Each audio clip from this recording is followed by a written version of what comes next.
Assalamualaikum warahmatullahi wabarakatuh. Salam udut, salam ngopi kawan-kawan sekalian dimanapun kawan-kawan berada. Kembali bersama Om Bob dalam Telusur dan Tutur Sejarah. Masih berada di Kabupaten Kebumen dalam rangka menelusuri jejak-jejak sejarah kawasan Pancer atau Kebumen, sekaligus sejarah daripada berbagai terah yang ada di Kebumen, yaitu terah Kolopaking dan terah Arum Minang, membawa Om Bob ke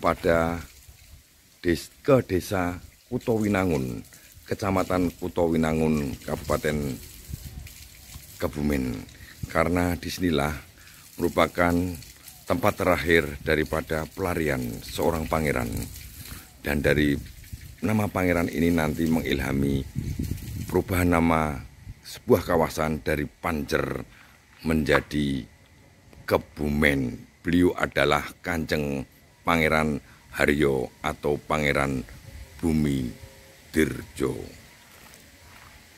Beliau akhir hayatnya dimakamkan berada di daerah Kutowinangun ini dan dimakamkan di sini. Inilah komplek beliau Pangeran Bumi Dirjo. Di area pemakaman inilah dan di dalam cungkup pendopo terdapat makam beliau Pangeran Bumi Dirjo. Siapakah Pangeran Bumi Dirjo? Sangat menarik sekali kisah daripada Pangeran Bumi Dirjo ini, khususnya terhadap sejarah daripada kota Kebumen itu sendiri. Yang ini dikunci kawan-kawan sekalian. Ini.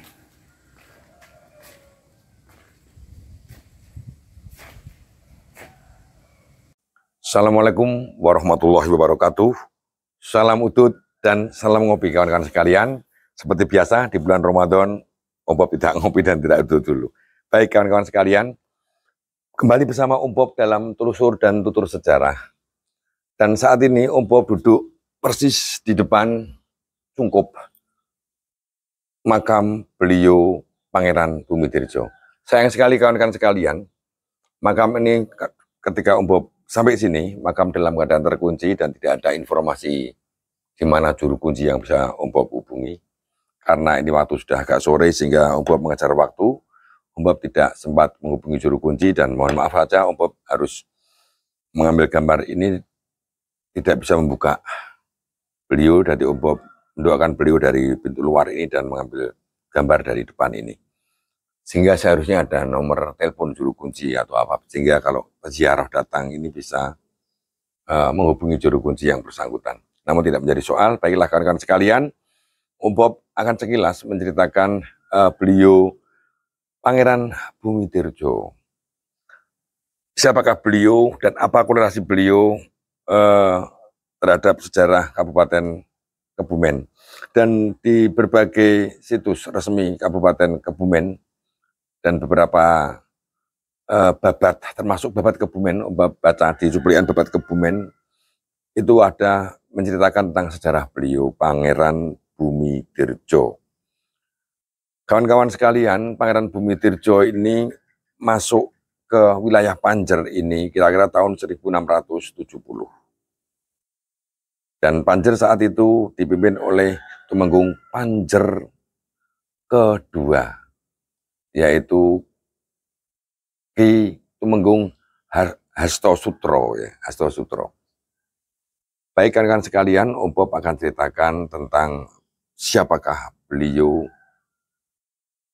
Kanjeng Pangeran Adipati Bumi Dirjo.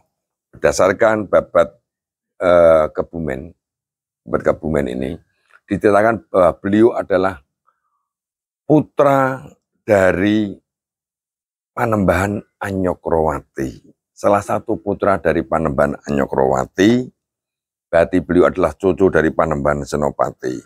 Kita ketahui bahwa Panembahan Anyokrowati ini memiliki, ada yang menyebut 4 putra-putri, ada yang menyebut 5 putra-putri.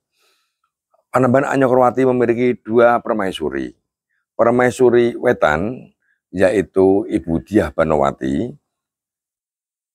lahir nanti Raden Mas Rangsang dan Putri Pandansari. Raden Mas Rangsang nanti bergelar Jumeneng-Noto menjadi Sultan Agung Hanyokrokusumo, sementara Putri Pandansari ini nanti diperistri oleh Pangeran Pekik dari Surabaya. Ini putra Anyokrowati dari Putri Diah Banowati atau Ratu Wetan. Sementara Panembahan Anyokrowati juga memiliki permaisuri Ratu Kulon, yaitu Ratu Ayu Tulung Ayu dari Ponorogo. Dari beliau nanti lahir satu, ini lebih muda usianya. Sebagai perbandingan, ini merupakan adik-adik dari Raden Mas Rangsang atau Sultan Agung. Yang pertama adalah Raden Martapura. Raden Wuryah atau Pangeran Martapura.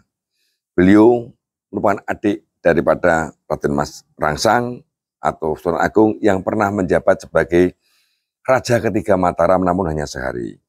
Ombo pernah bahas ini di konten Tumenggung Singoranu. Kemudian adik daripada Raden Wuryah ini, Raden Wuryah lahir kira-kira tahun 1603, kemudian beliau lahir 1609 kalau nggak salah ya, 1609, yaitu Pangeran Bumidirjo. Jadi Pangeran Bumidirjo itu adalah adik daripada Pangeran Wuryah atau Raden Wuryah. Ya, berarti beliau adalah putra Anyokrowati, cucu dari Panembahan Senopati, paman dari Sultan Agung Hanyokrokusumo. Ini beliau. Beliau ini bersama dengan Wuryah, Raden Wuryah ini banyak mendalami ilmu-ilmu agama. Ilmu-ilmu agama. Kalau Raden Wuryah itu nanti mendalami ilmu agama dikirim oleh Sultan Agung di Watu Congol, di Mbah Krapyak I atau di keturunan daripada Pangeran Singosari di Watu Congol sana. Pangeran Wuryah ini nanti bergelar Pangeran Selarong I, Raden Wuryah. Maka Raden Wuryah ini menurut beberapa literatur, di Babat Kebumen juga ada, beliau dimakamkan di, menurut salah satu blok Laduni kalau nggak salah ya, atau Pagar Nusa atau apa, makam daripada Pangeran Wuryah ini ada di Banyusumurup, di Tegal, di Yogyakarta sana. Baik, kita kembali kepada beliau Raden Bumidirjo. Bumidirjo adalah seorang pangeran yang memiliki peran penting di era Sultan Agung. Beliau adalah Paranporo, penasihat raja. Beliau penasihat raja, beliau sering memberikan masukan-masukan advis di era Sultan Agung. Karena beliau adalah pamannya Sultan Agung. Paman daripada Sultan Agung. Kemudian ketika pemerintahan kekuasaan Mataram ini berpindah kepada putra Sultan Agung setelah tahun 1645, yaitu pasca meninggalnya sedonya Sultan Agung diganti oleh raja yang kelima, yaitu Raden Mas Saidin bergelar Amangkurat Agung. Pemerintahan Amangkurat Agung ini berbeda dengan pemerintahan Sultan Agung Hanyokrokusumo. Kawan-kawan bisa membuka literatur tentang, kalau ceritakan terlalu panjang tentang pemerintahan Amangkurat Agung ini. Nah, ini ketika pemerintahan Amangkurat Agung ini beliau sering mengingatkan keponakannya untuk mencontoh kepemimpinan ayahnya. Apapun risikonya. Beliau sering mengingatkan kepada keponakannya yaitu Amangkurat Agung. Namun puncaknya ya, namun ini tidak pernah digubris kawan-kawan sekalian. Lah puncaknya itu hilanglah bukan kesabaran ya. Ketika puncak kemarahan dan ketidaksesuaian antara nurani Pangeran Bumidirjo ketika beliau mengingatkan Amangkurat Agung atas hukuman kisos Pangeran Pekik. Kita ingat, Om Bob akan refresh kembali, Pangeran Pekik dan keluarganya. Pangeran Pekik itu sebetulnya adalah mertua daripada Amangkurat Agung. dihukum kisos oleh Amangurat Agung. Beliau mengingatkan, namun nggak terima, ini belum mendapat terancam. Saya kembali ke Pangeran Pekik dulu. Pangeran Pekik ini adalah adik daripada Sultan Agung, karena adik ipar, karena Pangeran Pekik ini kawin dengan Putri Pandansari, adik dari Sultan Agung. Ini memiliki putri sulung. Lah Putri sulung ini kawin dengan Amangkurat Agung. Lahirlah Raden Mas Sayyidin yang bergelar Amangkurat Agung. Kenapa Pangeran Pekik ini dihukum? Karena Pangeran Pekik ini membantu Raden Mas Rahmat, putra dari Sayyidin, untuk mendapatkan mendapatkan cinta dan memperistri gadis dari Surabaya bernama Roro Hoji, yang merupakan gadis simpanan yang akan kelak diperistri oleh Amangkurat Agung. Peristiwa Roro Hoji. Karena masalah ini, Pangeran Pekik dihukum kisos oleh Amangkurat Agung dan beliau menentang. Puncaknya, karena ini beliau takut akan keselamatan diri dan keluarganya. Pada suatu malam beliau diam-diam pada tahun 1670. Beliau lari meninggalkan Keraton Pleret dan lari ke arah barat menuju kawasan yang disebut dengan Panjer. Panjer saat itu sudah menjadi bagian daripada Mataram. Karena menjadi bawahan dari Mataram semenjak Sultan Agung Hanyokrokusumo. Dan ketika Pangeran Bumi Dirjo ini ada di Panjer, Panjer berada dalam kekuasaan Panjer II, kalau nggak salah Panjer II, yaitu Tumenggung Hastosutro. Panjer pertama itu adalah Ageng Bodronolo, Tumenggung Bodronolo, yang kedua adalah Hastosutro, yang ketiga nanti adalah Kertowongso, cucu daripada Bodronolo. Baik kan sekalian, beliau sampai ke Panjer ini dan mendapat dukungan mencari suaka politik oleh Tumenggung Panjer. Beliau mendapat tanah lungguh di sekitar utara Kalileulo di kawasan Panjer sana. Kemarin Obo melewati Panjer sana. Beliau itu selama di Panjer ini berpindah-pindah kawan-kawan sekalian. Berpindah-pindah karena memang untuk menyembunyikan jati dirinya. Beliau meninggalkan semua jabatan kebangsawanannya, berganti nama menjadi Kyai Bumi. Walaupun beliau telah berganti menanggalkan namanya itu, ini keberadaannya tetap dicari oleh Telik Sandi Mataram di era Amangkurat Agung. Ini beliau tidak ingin sebetulnya nasibnya seperti kakaknya. Siapa itu Pangeran Wuriyah? Pangeran Wuriyah itu nanti menurut ini saya juga baru dapat satu versi ya literatur ini di dalam salah satu blog itu. Beliau memang terbunuh oleh Telik Sandi Mataram di zaman Sultan Agung, di zaman Amangkurat Agung, dan makamnya ada di Banyu Sumurup. Obo belum membuktikan ini, Obo baru membaca satu versi saja. Ini beliau memang lari berpindah-pindah di Panjer ini sampai ketiga kali. Karena beliau sendiri diceritakan dalam Babat Kebumen tentang alasan meninggalkan Keraton Pleret dan adanya dua Telik Sandi Mataram, yaitu Ki Wirasari dan Wirayuda, mencari keberadaan Tumenggung Panembahan atau Pangeran Bumi Dirjo ini. Namun setelah ketemu dengan beliau Pangeran Bumi Dirjo, Wirayuda dan Wirasari tidak jadi pulang, tidak membawa beliau, tidak melaporkan keberadaan Tumenggung Pangeran Bumi Dirjo kepada Amangkurat Agung, namun beliau malah ikut dereke laku daripada Pangeran Bumi Dirjo. Akhir hayat beliau ada di ini. Kepindahan ketiga dari beliau Pangeran Bumi Dirjo ini adalah di Kutawinangun ini, dan sampai akhir hayatnya beliau ada di sini. Dan nanti beliau diteruskan dengan putra-putra beliau. Kawan-kawan sekalian nanti bisa membuka literatur tentang Bumi Dirjo ini. Ada di banyak blog maupun di tulisan-tulisan ilmiah di Google itu.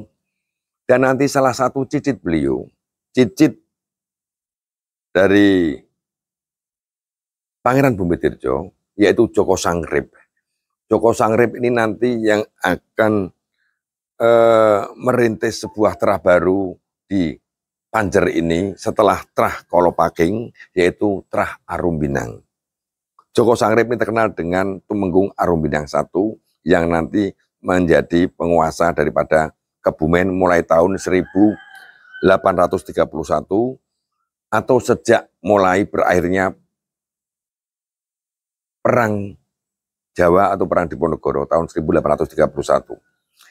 Dan sejak tahun 1831, Kabupaten Panjer berubah menjadi Kabupaten Kebumen. Dari mana untuk menghormati beliau.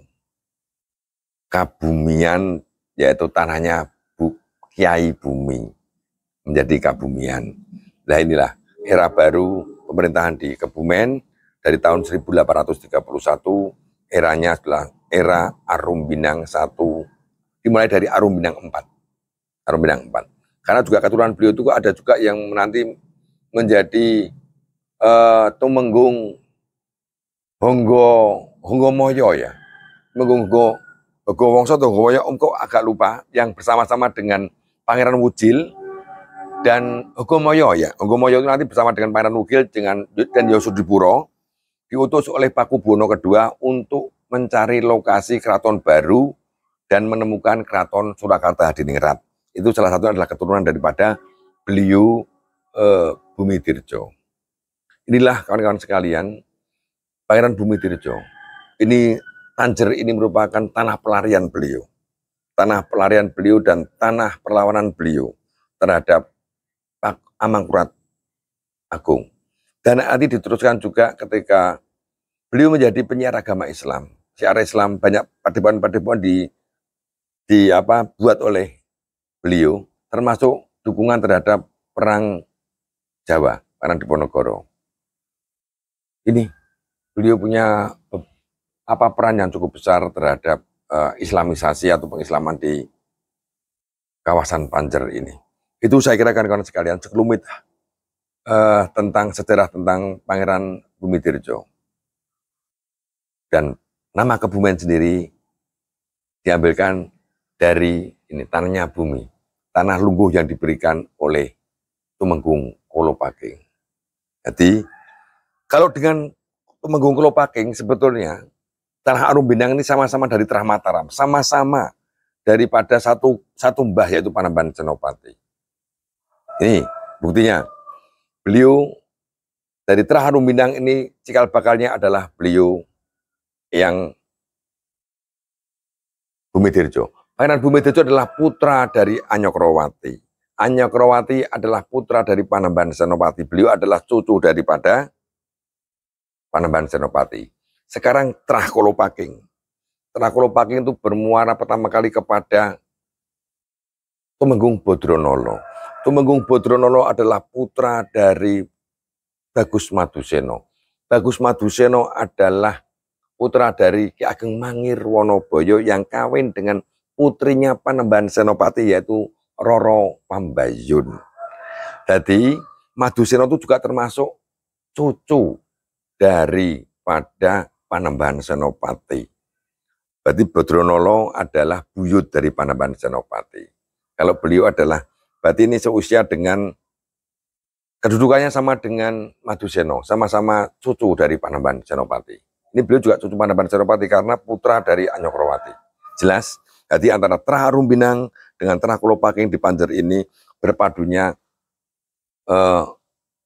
Terah Mataram menjadi penguasa-penguasa Panjer sesuai dengan masanya. Itu saya kira kawan-kawan sekalian yang dapat Om Bob sampaikan, dan Om Bob mohon maaf kawan-kawan sekalian bila versi dari Om Bob mungkin berbeda dengan versi dari kawan-kawan. Namun itu sejarahnya memang seperti itu. Kenyataan sejarah beliau memang pernah ada dan ikut mewarnai sejarah Kabupaten Kebumen sendiri. Jadi sekali lagi Om Bob mohon maaf, kurang lebihnya Om Bob mohon maaf apabila sekali lagi ada hal yang kurang berkenan. Salam udut, salam ngopi. Assalamualaikum warahmatullahi wabarakatuh.